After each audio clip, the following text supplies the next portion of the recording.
warahmatullahi wabarakatuh. Waalaikumsalam warahmatullahi wabarakatuh. Baiklah, yang terhormat Bapak Kepala SMA Negeri 1 Mesjidaya, yang terhormat Ibu Waka Kurikulum, yang terhormat Ibu Waka Kesiswaan, dan yang saya hormati Bapak Eko selaku Waka Sarana dan Prasarana, serta Bapak Ibu semua dan staf tata usaha SMA Negeri 1 Mesjidaya. Alhamdulillahirrahmanirrahim. Puji Tuhan, karena berkat limpahan rahmatnya kita semua masih bisa diberikan nikmat kesehatan untuk mengikuti acara pada siang hari ini, yaitu acara aksi nyata modul 1.4 dalam pendidikan CGP Angkatan 10 yang bertemakan diseminasi budaya positif.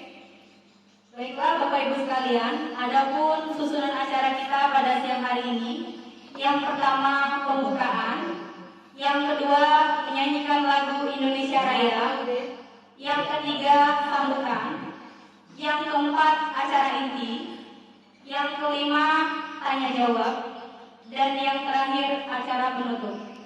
Baiklah, untuk memulai kegiatan kita pada siang hari ini, ada baiknya kita buka acara ini dengan membaca lafal basmalah bersama-sama. Bismillahirrahmanirrahim. Baiklah, untuk acara berikutnya adalah menyanyikan lagu Indonesia Raya. Hadirin dimohon berdiri.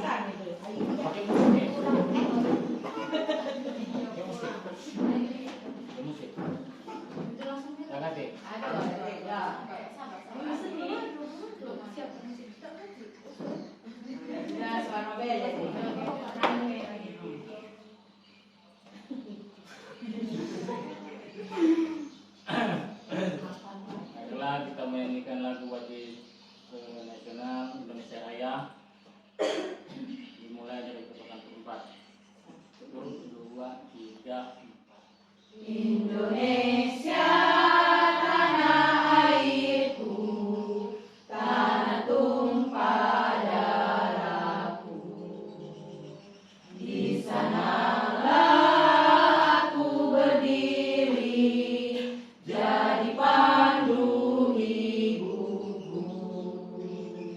Indonesia kebangsaanku, bangsa dan tanah airku. Marilah kita berseru, Indonesia bersatu. Hiduplah tanahku, hiduplah negeriku, bangsaku, rakyatku semuanya. Bangunlah jiwanya, bangunlah badannya untuk Indonesia Raya. Indonesia Raya, merdeka, merdeka, tanahku, negeriku yang ku cinta. Indonesia Raya, merdeka, merdeka, hiduplah Indonesia Raya. Indonesia Raya, merdeka, merdeka, tanahku, negeriku yang ku cinta. Indonesia Raya, merdeka, merdeka, hiduplah Indonesia Raya. Hadirin dipersilakan duduk kembali. Baiklah, memasuki acara berikutnya yaitu sambutan. Sambutan akan disampaikan oleh Bapak Kepala Sekolah yang dalam hal ini diwakili oleh Ibu Waka Kurikulum. Kepada Ibu Nova Herianti kami persilakan.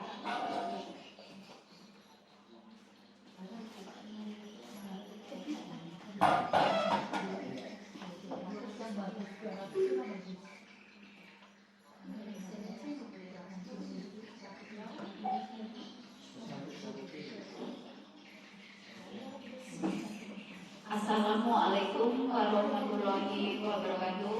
Waalaikumsalam warahmatullahi wabarakatuh. Yang terhormat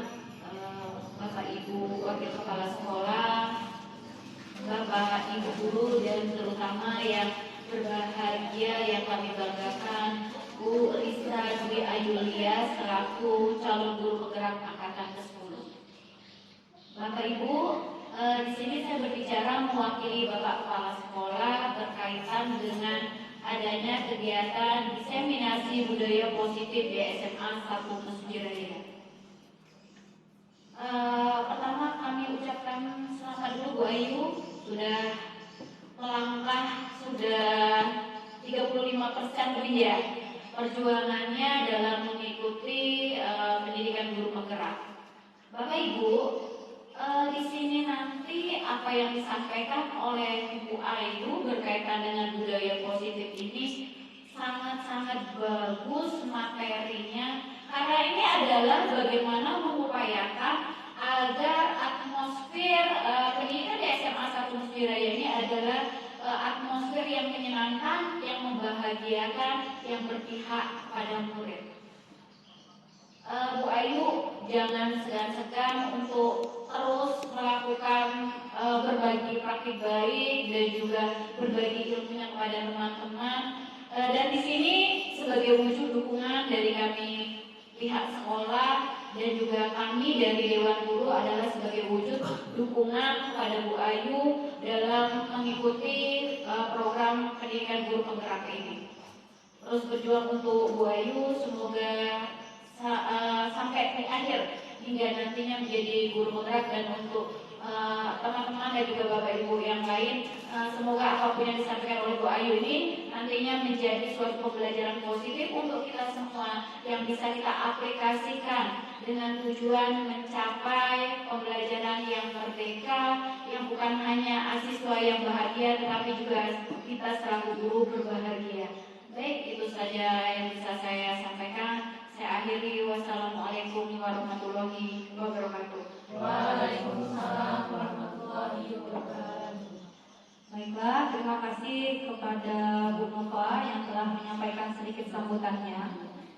Acara berikutnya adalah acara inti, yang dalam hal ini adalah penyampaian materi mengenai diseminasi budaya positif oleh Ibu Risa Dwi Ayulia, CGP Angkatan 10 dari SMA Negeri 1 Mesjiraya. Kepada Bu Ayu, kami persilakan.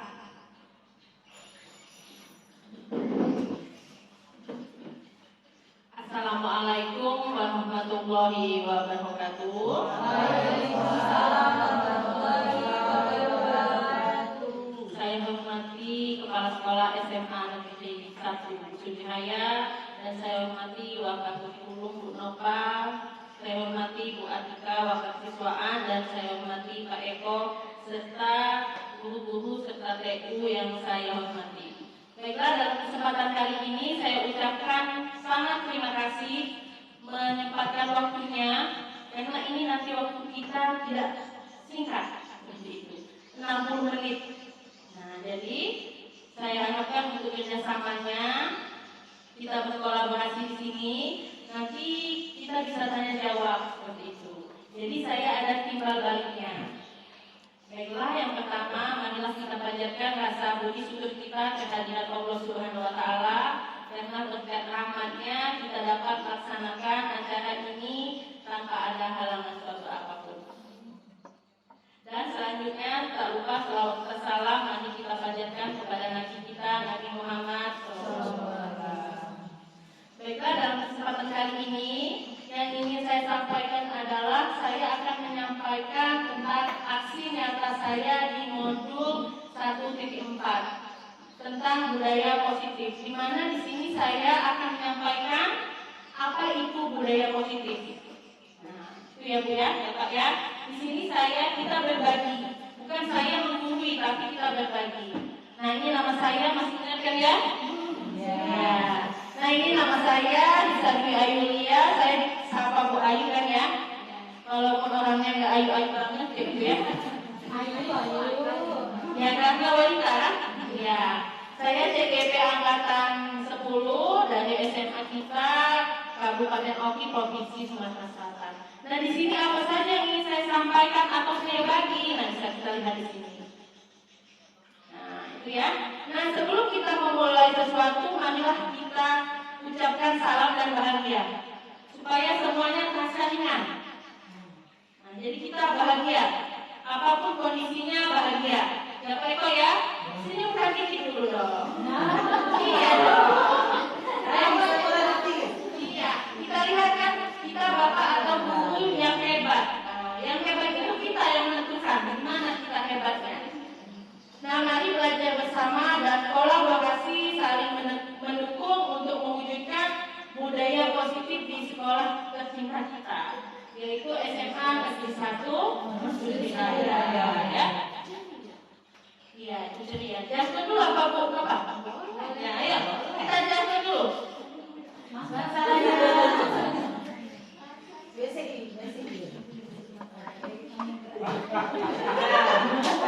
Kita jasper dulu ya. Masalahnya. Jaya, cerdas, tampil, mandiri, berakhlak, mulia. Tangan dulu. Nah, tampaknya masih bahagia ini walaupun pertengahan ya.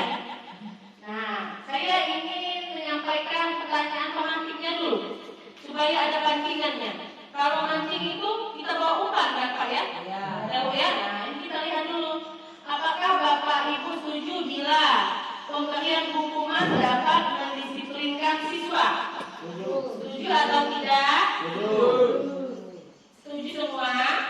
Nah, nanti ini yang kita bahas. Pemberian hadiah dapat meningkatkan prestasi siswa. Reward? Masih banyak yang setuju? Nah, itu nanti yang akan kita bahas. Guru harus mampu memberikan solusi dengan siswa yang bermasalah. Setuju? Ya, setuju. Guru berperan sebagai teman bagi siswa. Setuju. Jadi sebagian besar setuju ya. Nah, kita lihat yang pertama, pemberian hukuman dapat mendisiplinkan siswa. Itu disiplinnya hanya sementara, di mana anak itu ada unsur keterpaksaannya atau dia ancaman. Jadi disiplinnya itu tidak dari dasar dirinya, itu tidak lama seperti itu. Seperti kita makan sambal, setelah pedasnya hilang, makan lagi nggak sambalnya? Nah, itulah. Makanya pemberian hukuman itu tidak dapat mendisiplinkan siswa, tidak dapat mutlak, hanya sementara saja. Nah, makanya di sini kita perlu canangkan kembali apa itu disiplin positif, ya. Nah, pemberian hadiah dapat meningkatkan prestasi siswa. Tadi sebagian ada yang jawab iya dan ada yang juga tidak. Nah, sebenarnya itu tidak. Kenapa? Karena kalau pemberian hadiah itu hanya siswa yang berprestasi aja yang dapat, cuma itu yang termotivasi, sedangkan yang lain tidak termotivasi. Iya, dia prihatin malahan. Dan kalau dia tidak memandangnya dari sisi positif, maka hadiah itu dampaknya bisa jadi apa? Jadi bumerang untuk temannya yang lain. Iya. Nah, guru harus mampu memberikan solusi dengan siswa yang bermasalah. Tentu ya, di mana kita ini sebagai guru harus bisa memberi solusi. Nah, nanti di sini kita ada belajar ada segitiga restitusi. Bagaimana kita menanggulangi siswa-siswa yang bermasalah dengan cara disiplin positif, ya. Nah, guru berperan sebagai teman bagi siswa. Benar. Setuju? Setuju. Setuju? Setujunya tidak? Nah, ada yang setuju, ada yang tidak. Nah, nanti di sini ada kita bahas kenapa kita kok posisinya nggak sebagai teman, tapi kita sebagai manajer. Nah, bagaimana kalau di perusahaan sebagai manajer? Iya, mengatur atau memberi arahan kepada bawahannya atau kalau kita di sini kepada siswa dengan cara yang tepat. Nah, ini yang akan kita bahas. Kita lihat yang selanjutnya. Nah, itu apa itu budaya positif? Kita lihat di situ. Saya boleh di depan sini ya? Boleh ya? Dosa keliling, nanti pusing keliling. Kita lihat di sini.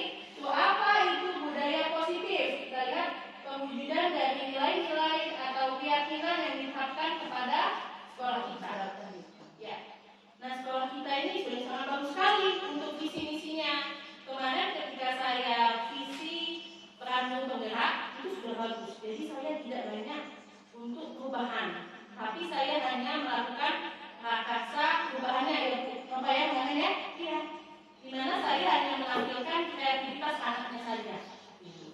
Jadi visi kita sudah bagus, semuanya sudah oke. Dimana disiplin kita juga sudah oke. Hanya saja saya perhatikan di setiap kelas itu sebagian belum ada keyakinan kelasnya. Nah, ada juga yang sudah ada. Nah, itu yang akan kita perbaiki di semester depan. Kita lihat lagi. Nah, ini konsep inti yang saya pelajari di modul 1 ini. Di sini ada ya modul 1.4. Di sini ada berapa pokok bahasa? 6, betul sekali. Di mana yang pertama ada disiplin positif, motivasi perilaku manusia, keyakinan kelas, kebutuhan dasar manusia, 5 posisi kontrol, dan segitiga institusi.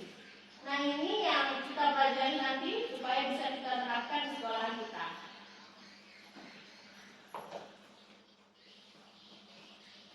Nah, ini coba Ibu dan Bapak bayangkan. Masih bisa membayangkan? Masih kuat? Masih ya. Bisa disenyumkan dikit dong alisnya tuh. Iya, kita lihat ya. Coba Anda bayangkan bahwa Anda menyimpan sesuatu yang sangat berharga di dalam kepala tangan Anda. Nah, tangannya bisa berkepal kan? Anda perlu menjaga benda tersebut sekuat tenaga karena begitu penting untuk kehidupan Anda. Nah, kawan Anda atau teman Anda mencoba dengan segala cara untuk membuka kepala tangan Anda. Teman Anda boleh membujuk, menggertik, mengintimidasi, memarahi, menggoda, mengkritik, bahkan menawari Anda uang agar Anda bersedia membuka kepala tangan Anda. Nah, dari percobaan ini, apakah Anda membuka tangan Anda? Padahal itu berharga. Tapi banyak loh di sini, ada bujukan, ada rayuan, ada godaan, ada uang lagi. Wih. Gimana? Apakah Anda membuka kepala Anda? Akan tergoda? Ayo, siapa? Mau jawab nih? Kamu tahu? Misalnya yang penting apa nih? Ayo.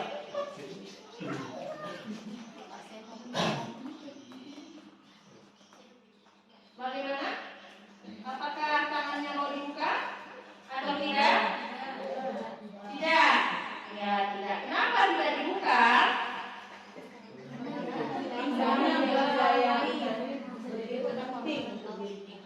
Nah, kata Bu Adika karena ada benda yang penting untuk diri kita, makanya kita jaga. Nah, disinilah nanti 5 kebutuhan kita sebagai manusia, di mana kita menjaga sesuatu yang kita miliki dengan sekuat tenaga kita, walaupun di situ ada apa? Ada uangnya. Biasanya kalau ada uang kalau sayang kan ya? Nah, ini enggak. Nah, enggak kan? Makanya kita menjaga kepala kita di mana kita kontrol diri ya. Nah, di sini nanti kita lihat, kita bahas sama-sama. Nah, ini ada kontrolnya, dilihat. Ada 4 kontrol, ada fungsi mengontrol murid. Nah, bagaimana kita untuk mengontrol keadaan murid kita? Misalnya ketika murid kita datang terlambat, apa yang akan kita lakukan? Kita apakan? Pasti kita tanya dulu kan penyebabnya. Kenapa nak kamu terlambat? Gitu kan? Pasti kita tahu alasannya apa. Dan setelah itu kita coba murid itu mencari solusinya. Misalnya dia terlambat karena sepeda motornya bannya gembos misalnya, atau bocor ya. Solusinya bagaimana? Datang di awal. Solusinya motornya itu kita letakkan di bengkel. Nah, dan kita bisa menghubungi teman kita, bisa menjemput anak tersebut. Nah, itu kita berikan solusi yang terbaik. Atau ini Bagaimana? sebelum aku malam, aku sibuknya sebelum berangkat tuh cek dulu. Oh ya, berarti kita cek kondisi keadaan kendaraannya. Ya, jadi kita melakukan persiapan setiap kita melakukan kegiatannya. Nah, kita lihat lagi bahwa semua penguatan positif, efektif, dan bermanfaat. Nah, itu jangan nanti pelatihan itu dibuat untuk dilarang. Jadi kenapa? Karena kita harus menguatkan positif, berpikir positif dan bisa bermanfaat. Ketika kita melakukan sesuatu, oh bermanfaat untuk saya. Misalnya kita mencanangkan menjaga kebersihan. Nah manfaatnya apa untuk anak tersebut? Supaya mereka peduli dengan lingkungan, peduli dengan keadaan sekitar, membuang sampah pada tempatnya, seperti itu ya. Nah, ilusi bahwa kritik dan membuat orang merasa bersalah dapat menguatkan karakter. Nah, misalnya anaknya bermasalah, kita tanya, kelakuan kamu ini sudah betul atau tidak? Nah, disitu kan dia berpikir. Ketika dia melihat, betul nggak ya yang saya lakukan ini?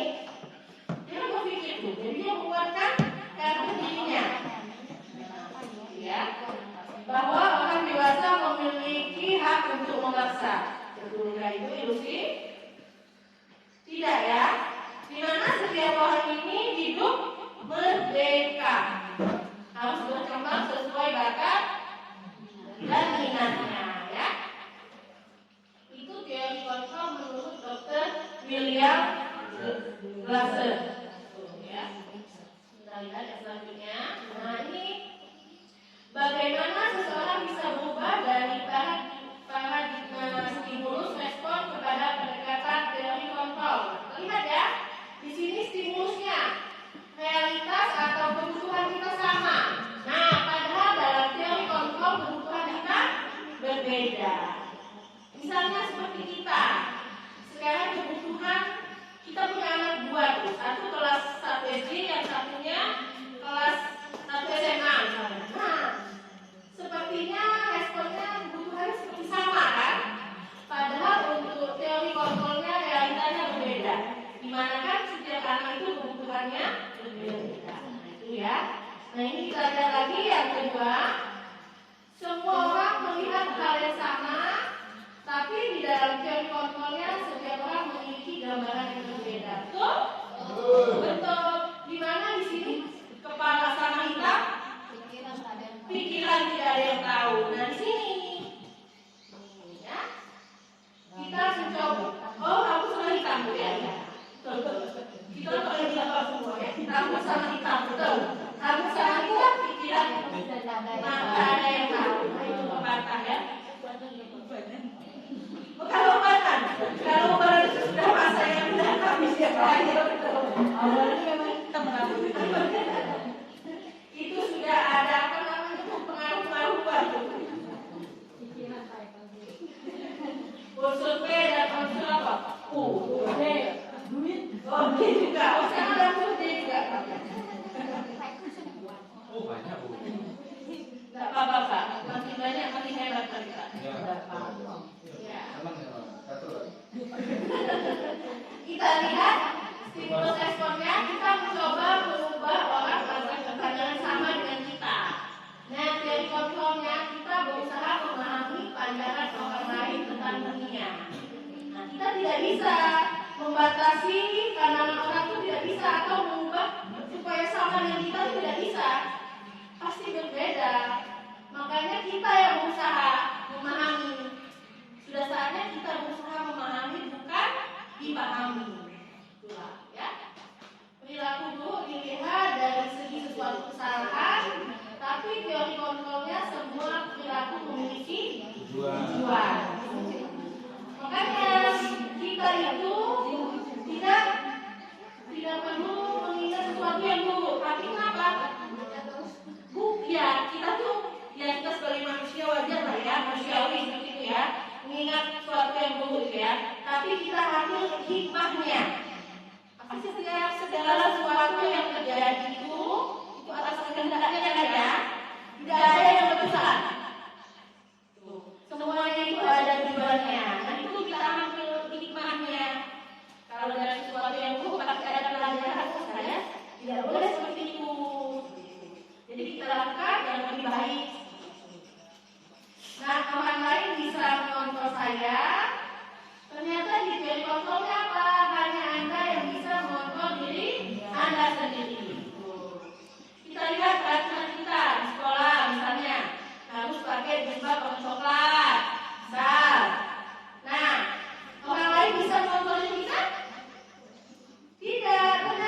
kita yang bisa mengontrol diri kita. Ternyata ada yang pakai baju coklat, gitu kan? Bukannya kita bercerita atau berbagi, ya?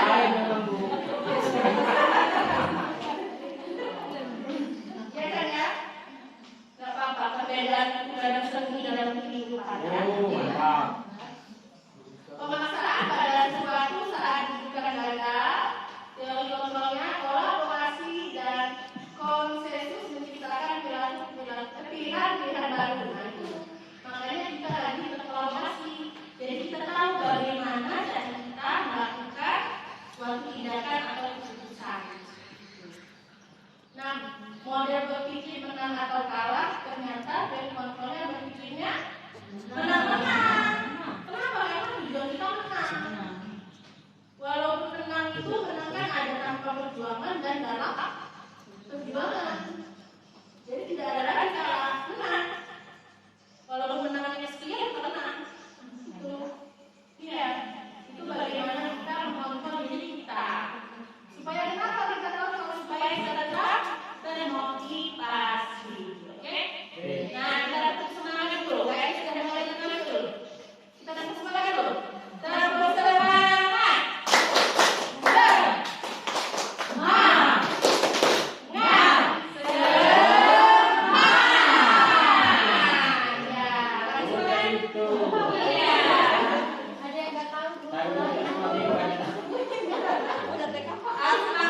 Kayaknya dulu nggak TK soalnya. Iya, sama lah dengan juga saya. Cuma paut aja. Nah, kita lihat. Nah, disiplin positif. Dan kita masuk ke poin yang kedua ya.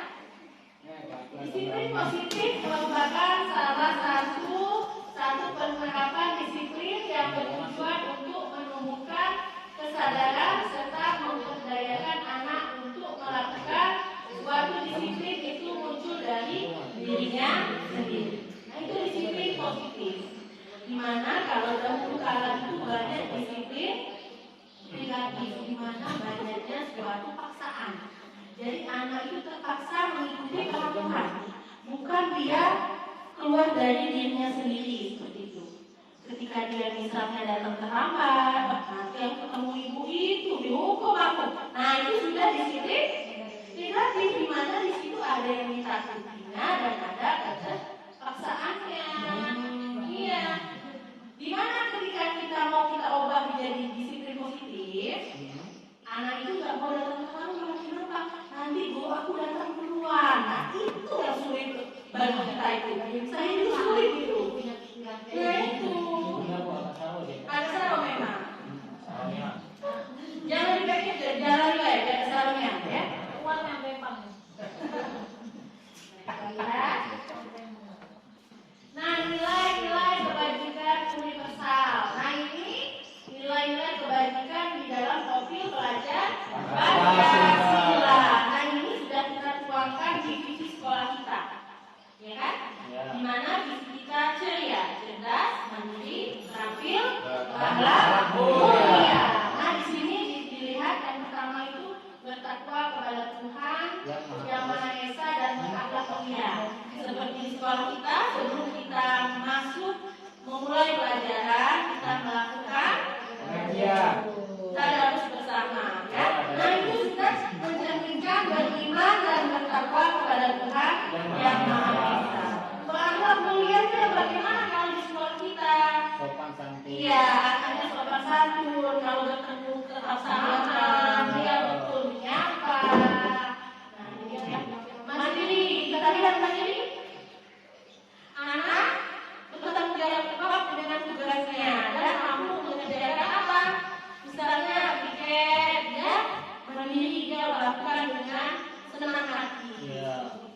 Dan tugas-tugas mereka misalnya dapat tugas bikin apa, mereka kerjakan dengan mandiri. Nah, itu ya, sudah bagus. Nah, bernalar kritis. Nah, bagaimana untuk penerapannya di sekolah kita? Bernalar kritis. Di mana anak itu bisa berpikir atau dia bisa mengambil suatu keputusan. Misalnya sekolah kita ini mengadakan acara apa kemarin kalau di Pramuka itu, Pak Wadi?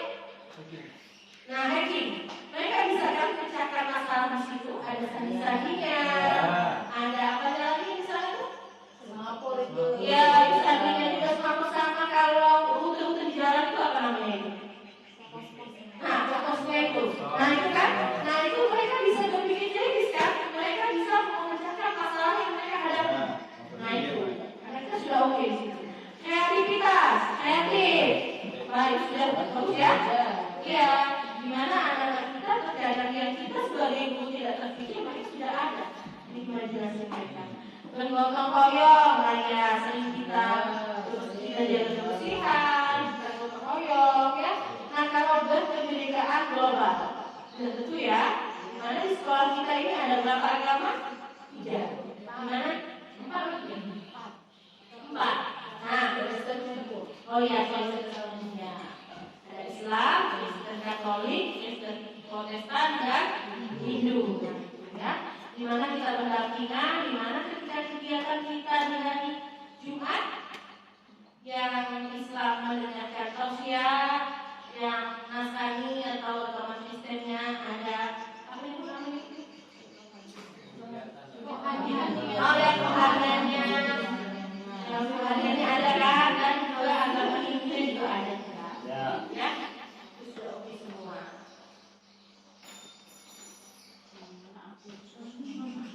Nah, motivasi perilaku manusia.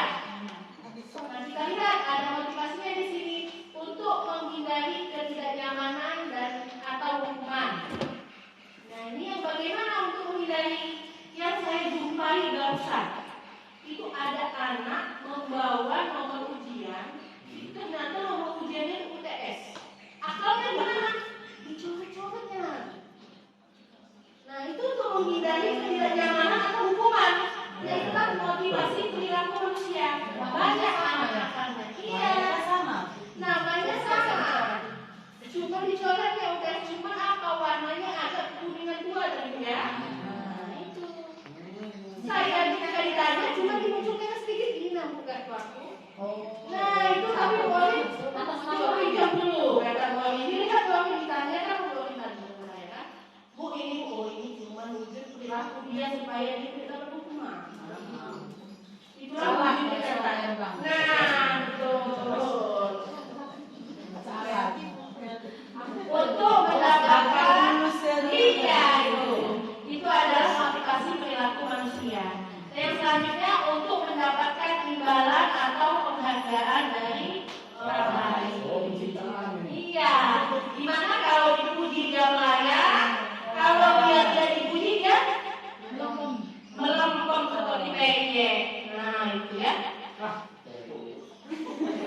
Oh toko ya, bukan peyek. Isinya dalam pola foto mana? Mantap.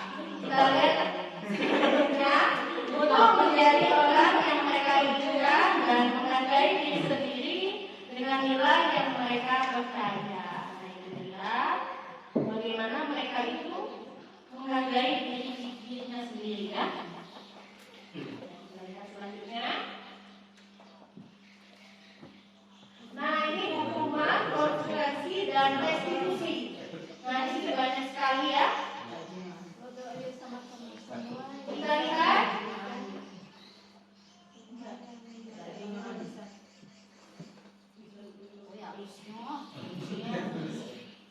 Misalnya ini ya, yang harus sesuatu yang menyakitkan harus terjadi hukumannya ini.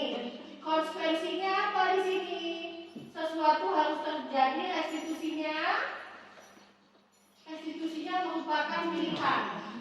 Di mana dia menyakitkan maka dia ada pilihannya ya. Ini disiplin. Kalau identitas kegagalan dan identitas sukses dilihat. Murid atau belajar anak menyembunyikan kesalahan. Konsekuensinya anak murid atau anak belajar taat aturan. Restitusi murid atau anak belajar memecahkan masalahnya. Dilihat. Jadi ketika anak itu punya kendala dalam belajar, konsekuensinya apa? Dia belajar taat peraturan. Tapi restitusi dia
berencana, bersifat satu arah, bisa berupa psikis ini ya.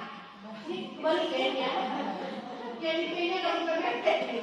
Psikis atau kata-kata kasar ya. Konsekuensinya bersifat berencana untuk disepakati, bentuk-bentuk konsekuensinya dibuat oleh pihak guru. Nanti ada contohnya. Restitusinya proses menciptakan kondisi bagi murid untuk memperbaiki kesalahan mereka sehingga mereka bisa kembali pada kelompok mereka dengan karakter yang lebih baik. Nah, misalnya ada anak yang ketahuan membawa kopelan atau membawa contekan ketika ulangan. Nah, apa yang harus kita lakukan? Nah, di sini bukan kita berikan hukuman anaknya. Kita apa? Kita cari apa kendala mereka bisa melakukan hal demikian. Kita tanya, apa solusi dari kamu? Seperti itu. Misalnya ketika dia pelajaran fisika, kenapa kamu kok bisa membawa contekan? Tanya, pasti dia punya jawaban kan? Salah satunya, Bu, soalnya sulit semua, Bu. Nah, seperti itu kan? Kita tanya solusi apa yang bisa kamu miliki? Seperti itu. Makanya biarkan nanti ada konsekuensinya. Saya Bu akan belajar lebih giat lagi dan saya bekerja kelompok dengan teman yang lebih paham. Nah, di situ kan ada yang disepakati antara gurunya dengan siswanya. Nah, untuk restitusinya, bagaimana kondisi anaknya? Maka kita fasilitasi, kita beri dia kenyamanan. Dengan cara apa? Kita beri dia, misalnya kita bentukkan kelompok belajar, di mana dia jadi bisa ada guru sejawat. Ya? Jadi temannya bisa mengajari teman yang belum paham. Jadi di mana anak-anak itu tidak merasa terancam. Jadi mereka itu timbul kesadaran untuk mengontrol diri mereka sendiri seperti itu.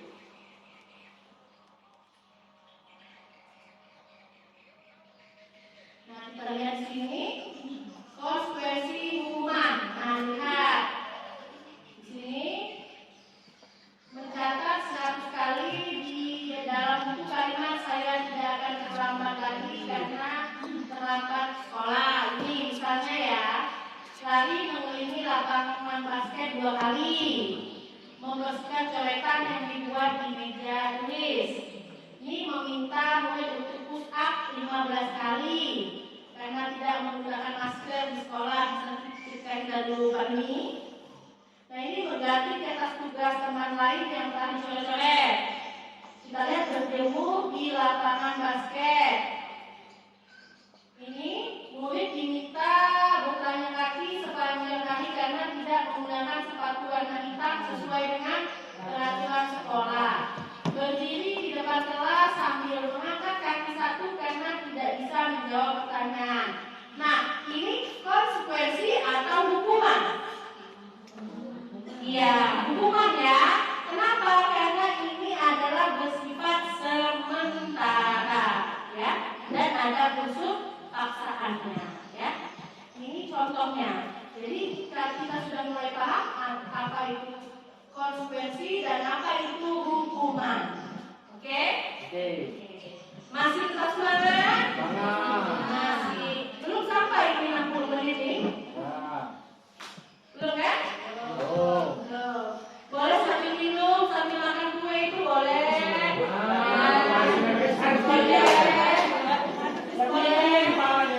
Ya, boleh sambil makan, sambil diminum. Enggak, Gali boleh. Boleh, Gali juga boleh. Semua boleh. Yang penting di sini semua bahagia. Bisa mengambil hikmah dari apa yang saya sampaikan. Ya. Ya bocah, ambillah.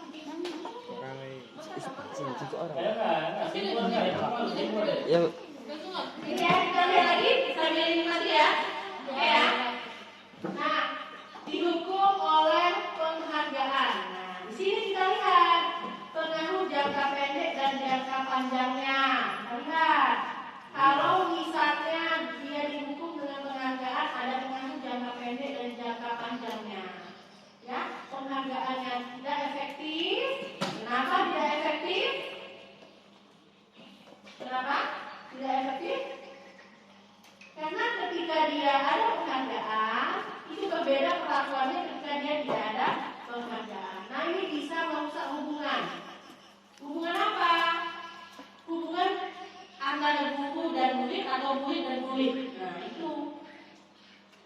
mengurangi penghargaan, mengurangi ketepatan. Jelas ya? Kalau misalnya dia berharap penghargaannya seperti itu, ternyata dapatnya seperti ini. Nah, itu kan jadi mengurangi ketepatan dan juga mengurangi kualitasnya.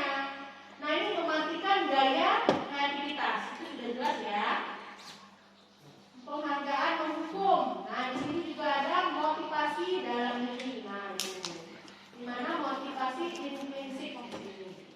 Nah, itu dihukum oleh penghargaan. Nah, ini mengapa keyakinan kelas bukan peraturan kelas? Kenapa? Kenapa harus kita yakini, bukan kita aturkan atau kita berlakukan? Di situ yang harus kita ketahui atau kita bahas sama-sama. Ternyata keyakinan dan perasaan itu berbeda. Dimana kalau keyakinan itu berarti sesuatu yang kita yakini dan bisa kita lakukan. Sedangkan peraturan itu apa? Sesuatu yang mengatur kita, yang belum tentu kita mau. Belum tentu kita mau kan? Makanya kalau sekarang itu bukan peraturan kelas lagi, tapi keyakinan kelas. Di mana setiap kelas itu memiliki keyakinannya masing-masing. Iya. Jadi berbeda antara keyakinan kelas A dengan kelas B itu berbeda. Kalau peraturan kata-katanya sama kan kalau zaman kita sekolah dulu. Misalnya peraturannya kalau zaman kita dulu harus apa? Harus memakai sepatu warna hitam, tidak ada putih-putihnya sama sekali. Nah, itu peraturan. Kalau sekarang apa? Peraturannya, keyakinannya memakai atribut sekolah lengkap. Anak kan sudah tahu, ada gambarnya, ya kan? Nah, anak sekarang kan generasi yang luar biasa, di mana mereka melek digital kan? Makanya kita berikan mereka keyakinan kelas, bukan peraturan kelas.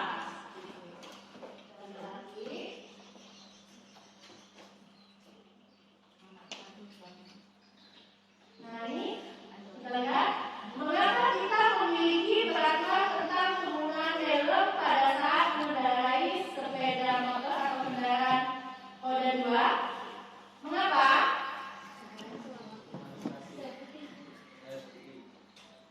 Kenapa? Untuk menjaga keselamatan, pelindung diri kita ya. Nah itu ya peraturannya. Di sini mengapa kita memiliki peraturan tentang penggunaan masker dan mencuci tangan setiap saat untuk menjaga kesehatan. Nah itu peraturan ya. Kita lihat. Nah itu peraturan yang belum tentu semua orang mau melaksanakan ya. Kenapa? Karena setiap orang belum tentu loh bisa naik motor loh. Jadi belum tentu dia pakai helm. Ya. Ini bukan Pak. Aku bisa naik motor. Dia bisa namanya. Misalnya gitu ya. Yang tadi selanjutnya, kenapa kita peraturan yang memakai masker dan bercuci tangan? Padahal semua orang ketika dia fit atau dia di rumah dengan lingkungan yang terbatas, tidak apa-apa kan dia pakai masker? Itulah hanya sebuah peraturan bukan keyakinan. Kita lihat di sini, kesepakatan kelas dibuat berdasarkan kesepakatan antara guru dan siswa bersifat universal, berarti secara menyeluruh. Misalnya apa contoh kesepakatan kelas? Tidak memakai sepatu pada kelas. Tidak memakai sepatu di dalam kelas. Ya itu sudah oke. Di mana kalimatnya sudah positif. Kalau jangan memakai ya boleh. Begitu ya. Peraturan biasanya dibuat oleh guru dan bersifat satu arah. Nah itulah. Misalnya gurunya peraturannya apa?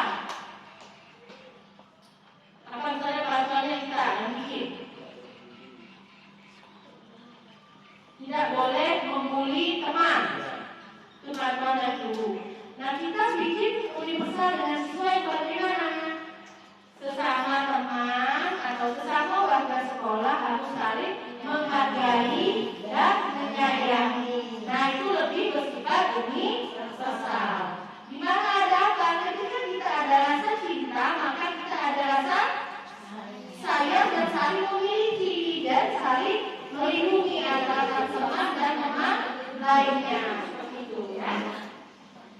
Itulah bersifat universal atau teologi. Nah, bagaimana prosedur pembentukan keyakinan kelas dalam sekolah? Nah, kita lihat di sini prosedurnya. Mempersilahkan semua murid mencurahkan ide tentang peraturan yang disepakati. Nah, jadi kita bisa tanyakan, misalnya, Mbak Widi, apa peraturan kelasnya? Itu boleh kita tanyakan. Dia setiap orang boleh bersuara, menyumbangkan suara emasnya. Walaupun emasnya cuma juping ya, bukan emas 24 karat ya, boleh. Dan mencatat semua masukan. Jadi kita catat semuanya. Dan nanti kita ganti kalimat negatif menjadi kalimat positif. Misalnya, jangan buang sampah sembarangan. Kita ganti dia dengan kalimat positif. Buanglah sampah pada tempatnya. Nah itu. Tinjau kembali curahan pendapat yang terkumpul dan susun menjadi keyakinan kelas. Maka kita urutkan dari awal sampai akhir. Biasanya untuk keyakinan kelas itu tidak banyak-banyak. Bisa berapa di sini kesepakati? Ada 3 sampai 7 saja. Makanya dia bersifat universal atau menyebutkan. Nah ini meninjau dan menyetujui dengan menandatangani. Nah biasanya kalau anak zaman sekarang itu tanda tangannya pakai cek akrilik gitu. Kalau zaman saya jempol dibentuk-bentuk, nah setuju ya. Jadi kalau dia datang sekolahan dia masih ada jempol aku. Iya. Ada lagi dipandangnya di media sosial, foto selfie. Nah ternyata. Jadi dia merasa menghargai keadaan dia di sekolah itu ada. Gitu. Kalau kita dianggap orang ada, pasti senang kan ya? Iya senang. Dan yang selanjutnya, tempel keyakinan di dinding kelas. Tuh, saya lihat sudah ada beberapa ditempel. Nah itu harusnya ada semua. Supaya apa? Supaya dia tahu keyakinan kelas saya mana aja. Nah, contoh keyakinan kelas ada tadi, saya masukkan. Ada saya. Itu ya contoh keyakinan kelas nanti bisa dilihat di kelasnya ada beberapa yang ada. Nah kita lihat posisi kontrol kita sebagai guru. Nah sekarang kita lihat nih. Coba kita bayangkan kita tadi jadi guru yang bagaimana. Seperti itu. Kita lihat. Penghukum. Nah apakah kita guru penghukum? Penghukum itu di mana kita memberikan aturan yang anak terpaksa menaatinya. Nah ya. Pembuat bersalah di mana kita membimbing anak itu kalau ketemu ibu ini tidak maksudin. Nah, itu bersalah dari kita. Nah, kita coba ganti. Misalnya, kamu siap nggak dengan ibu? Kamu jalan dengan susah di depan, kamu ngantuk, kamu pedo. Nah, itu misalnya posisi pertama dia bersalah. Nah, gimana kan dalam ini kita dapat dengan sama. Teman, nah gimana kita jadi posisinya menjadi teman? Nah, misalnya apa? Kalau misalnya anak tidur kan, tidur yang harus malam dan dia nonton bola, sama ibu itu nonton bola. Nah itu posisinya dia teman di mana anak itu sama keadaannya dengan ibunya. Nah pemantau, bagaimana dengan pemantau?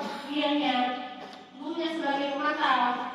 Nanti dia hanya melihat bagaimana keadaan anak tersebut tanpa mengetahui apa penyebabnya. Itu benar. Langsung kalau langsung, nah betul. Langsung apa? Sudah baru. Nah itu lagi. Nah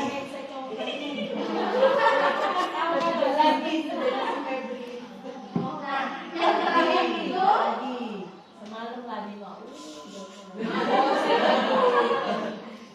Saya kita lanjutkan yang tadi itu posisi manajer. Nah itu posisi yang terbaik. Dimana kalau manajer itu bagaimana?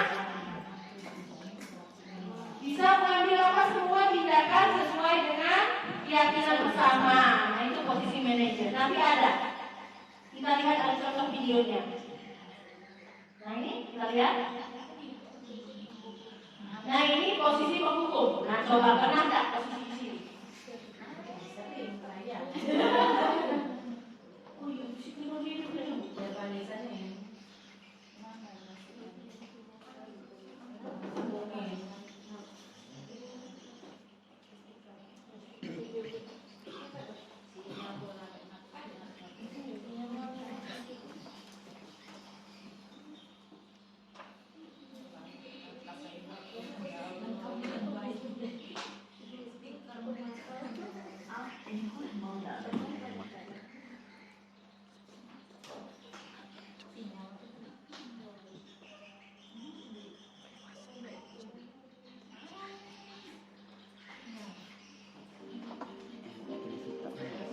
Kita lihat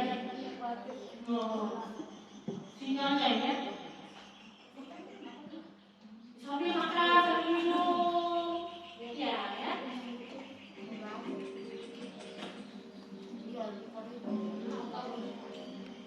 Naren, sini kamu. Nah, lihat. Ibunya yang memanggil. Selalu terlambat. Kamu deh, pasti terlambat. Maaf Bu, saya Apa? Apa coba? Alasan kamu apa lagi? Kapan sih kamu tidak terlambat? Malas sekali ya kamu jadi anak. saya Dasar pemalas. Gak kapok-kap. Si kamu. Sudah berapa kali terlambat? Terlambat. Sana, kamu keliling lapangan basket 2 kali. kenapa saya Nah, itu harus ke mulai lapangan basket ya. Bu? Kenapa? Kamu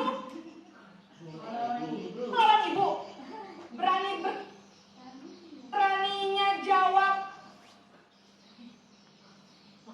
Sudah terlambat, masih berani jawab pula. Sekarang keliling lapangan basket 5 kali. hukuman. Nambah lagi. Di sekalian, biar kapok. Cepat. Nah, di situ kita lihat ya bahwa gurunya sebagai penghukum, di mana tidak ada kesempatan si Naren untuk menjelaskan, di mana itu peraturan satu arah. Nah, itu dia. Kita lihat contoh selanjutnya sebagai apa? Nah, ini posisi sebagai teman. Kita lihat.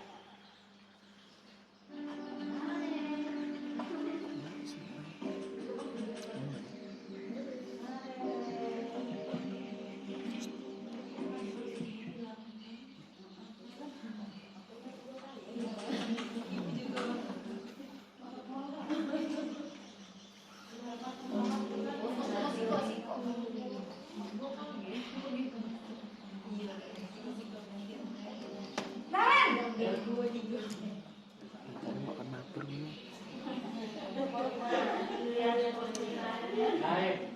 Kita lihat bagaimana ekspresi Narennya nanti. wah, sudah jam berapa ini nak? Selamat pagi ya sayang.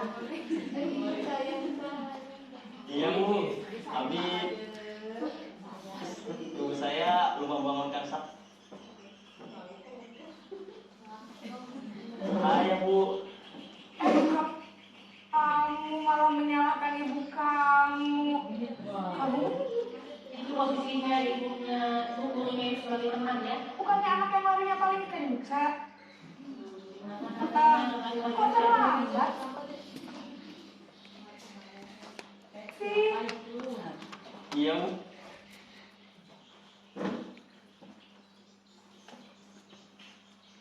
Bu, saya memang terlambat bangun tadi.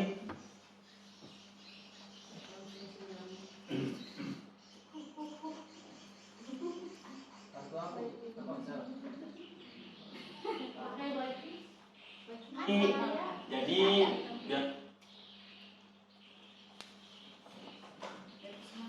walaupun saya lari kencang,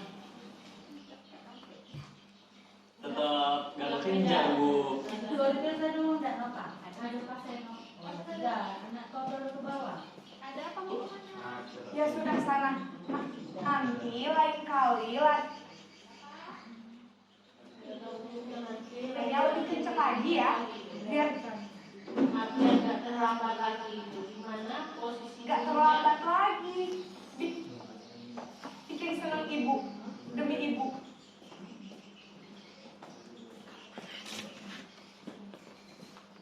Ini ya posisinya sebagai teman. Saat Bisa. Iya. Ini terbayangkan kita posisinya di mana saat Bu. ya sudah sana masuk kelas. Ibu beresin urusan absen kamu. Kamu ini ada-ada saja.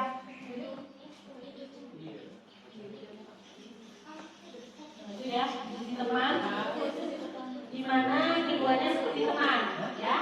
Seperti tidak ada saling dan ya. Nah, lihat lagi posisi sebagai perempuan bersalah.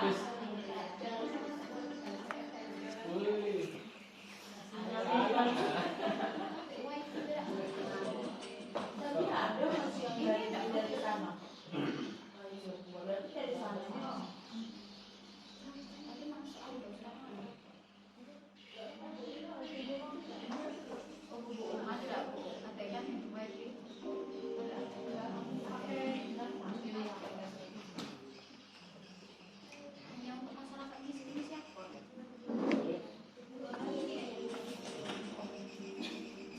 Kalau berbalik, berarti Nah, Dan ibunya mengambil lagi.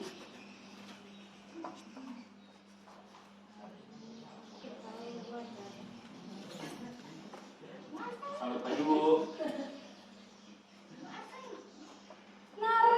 Naren. Kamu kenapa? Terlambat lagi, nak. Ya Tuhan, Naren. Kamu senang ya bikin ibu susah ya? Iya, supaya anaknya merasa bersalah. Nanti ibu yang ditegur bapak kepala sekolah, nak. Disangka ibu tidak bisa membina kamu. Duh, gimana ini?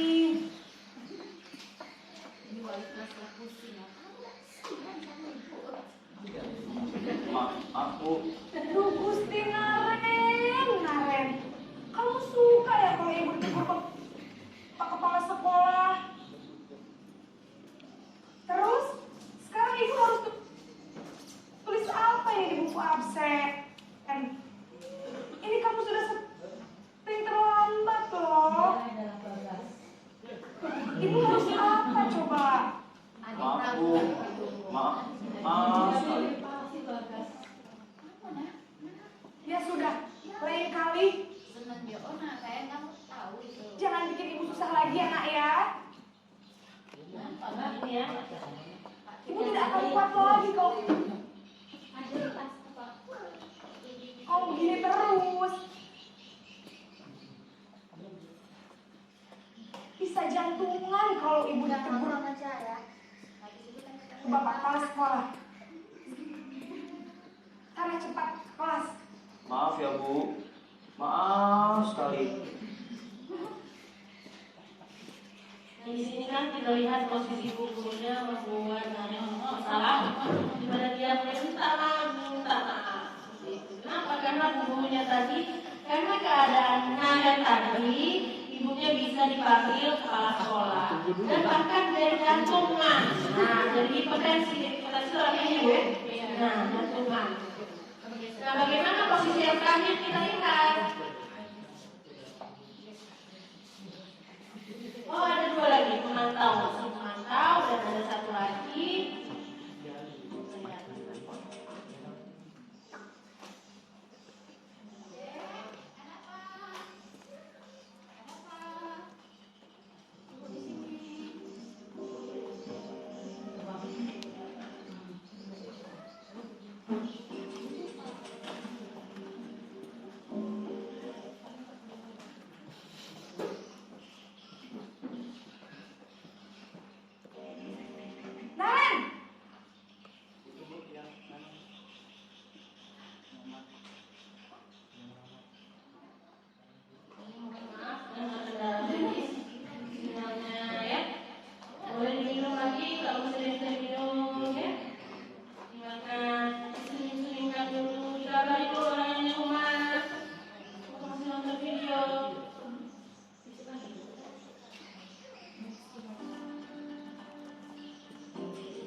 Pak Wadi. Jadi sebagai manajer, ya. Kalau tidak sejalan.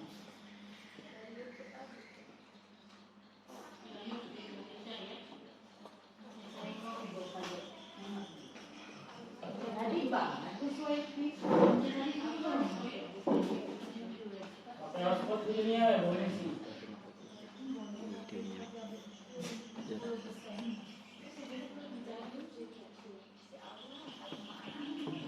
nanti kemana? Oh, dia kali ganti bu.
Kamu kata yang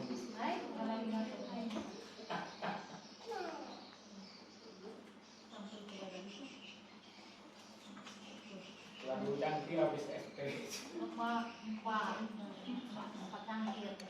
Harus yang mulia buat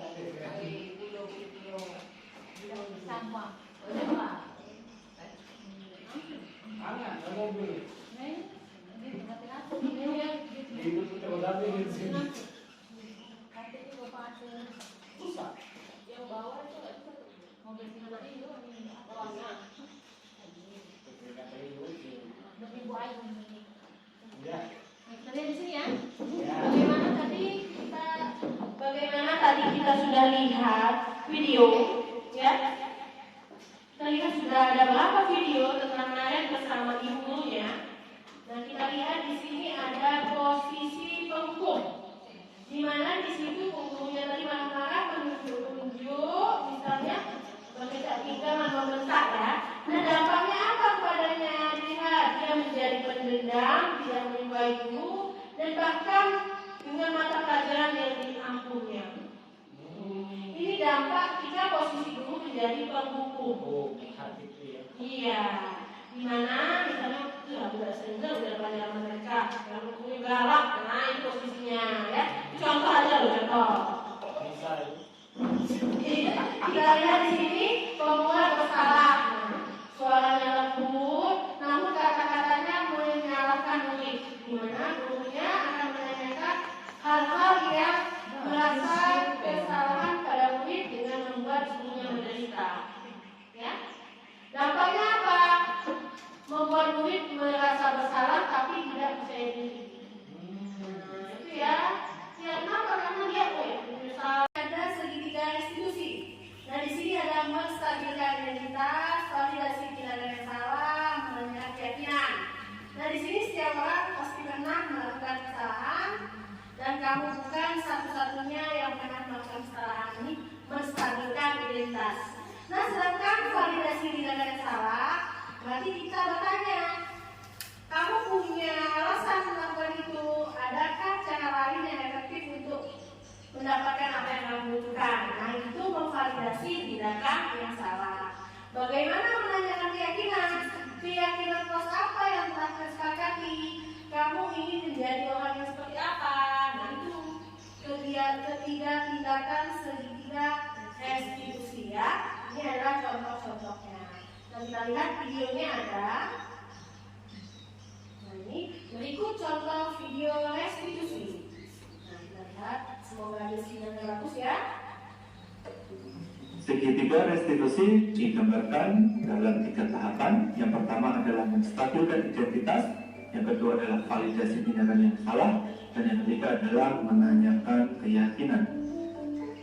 Kali ini saya akan menyampaikan simulasi praktik segitiga restitusi melalui skenario sebagai berikut.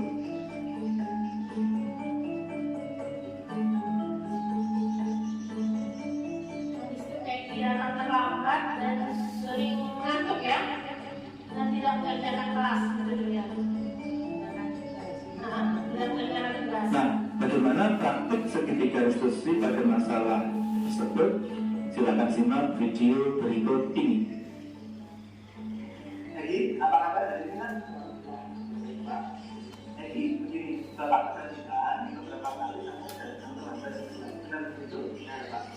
Bapak juga termati beberapa tugas tidak kamu kerjakan, benar? Iya, benar. Baik, jadi kita tahu tidak ada manusia sempurna, manusia itu tempatnya salah, itu ya, iya. Kalau kita ingin memperbaiki diri kita dari kesalahan ini, benar atau tidak? Benar, Pak. Baik, Bapak di sini tidak ingin mencari siapa yang salah, gitu. Bapak ingin mencari solusi dari permasalahan ini. Kamu punya alasan ya? Kenapa melakukan itu? Kenapa datang terlambat? Kenapa? Mulai memvalidasi tindakan yang salah dari Egi ya.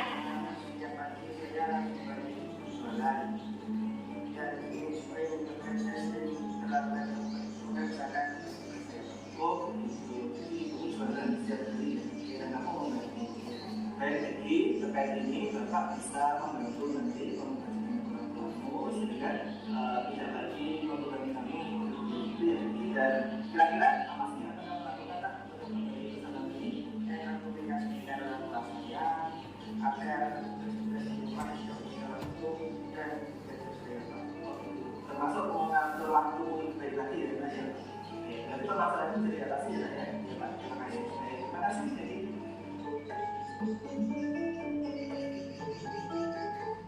awalnya saya takut ketika dipanggil. Ini tanggapan dari Egi. Saya kira saya didukung dan dimarahi.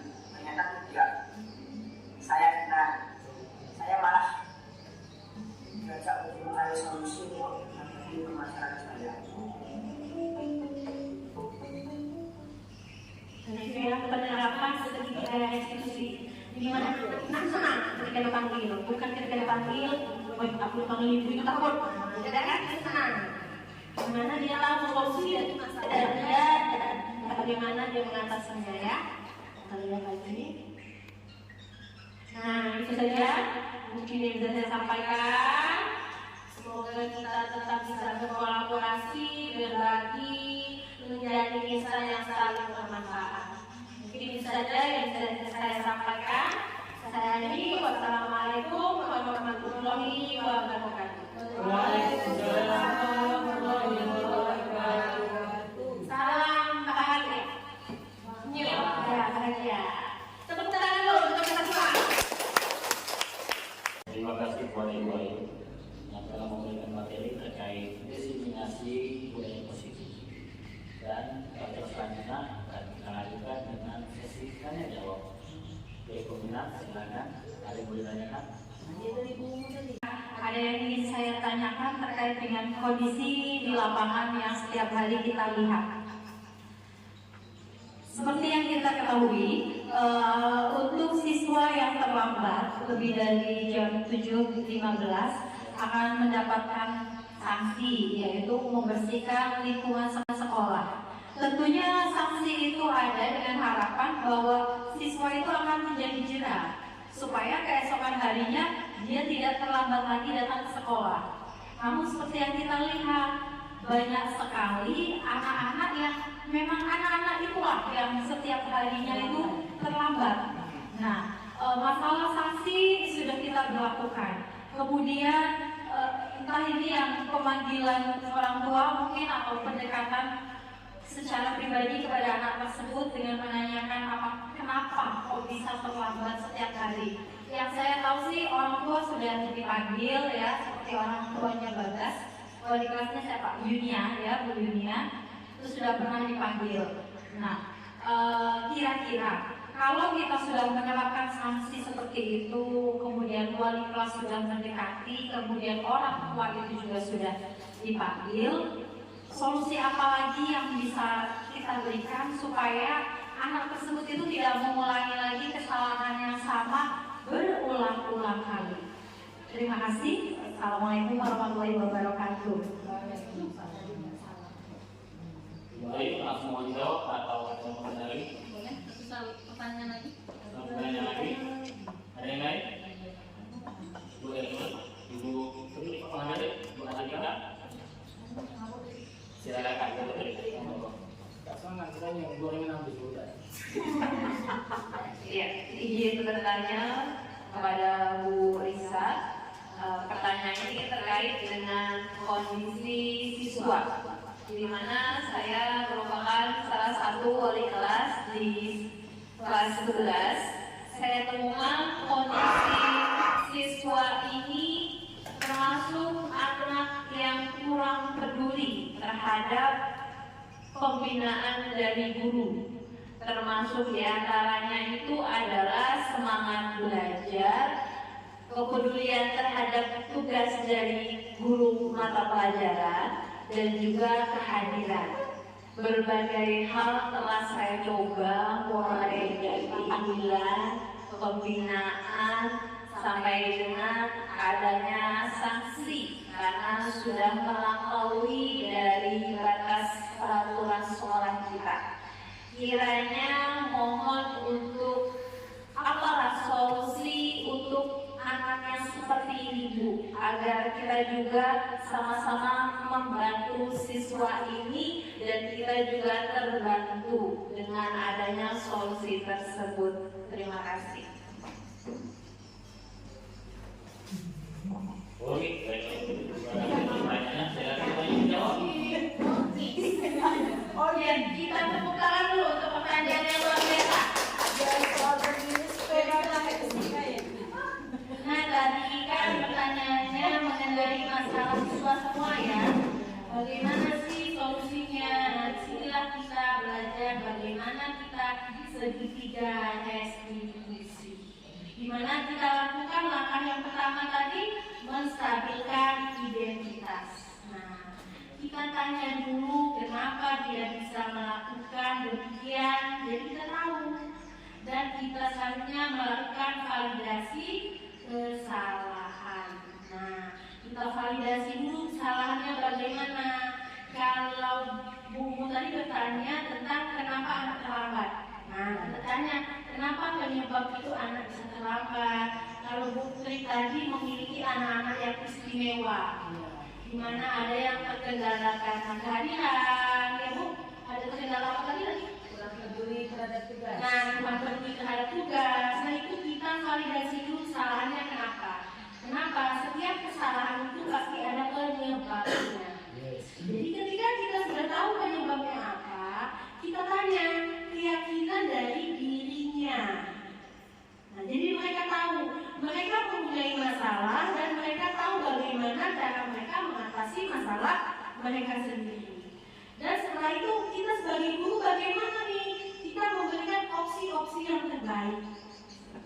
Misalnya kalau untuk anak terlambat, kita tanya kenapa?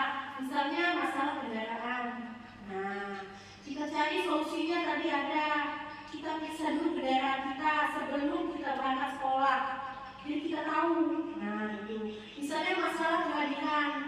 Kita tanya kenapa kok anak itu terlambat? Bisa saja sibuk membantu orang tua bekerja.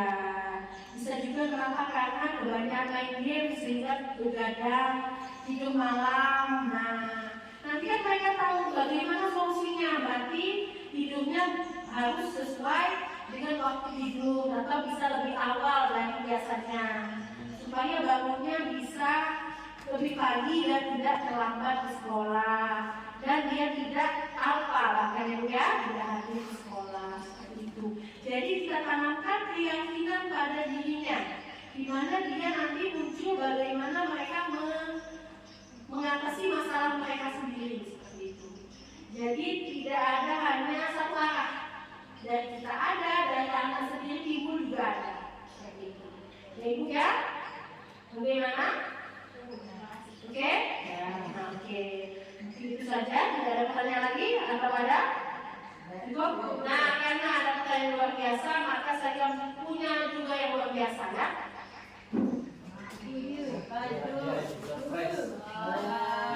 Ini untuk ibu satu, bapak satu.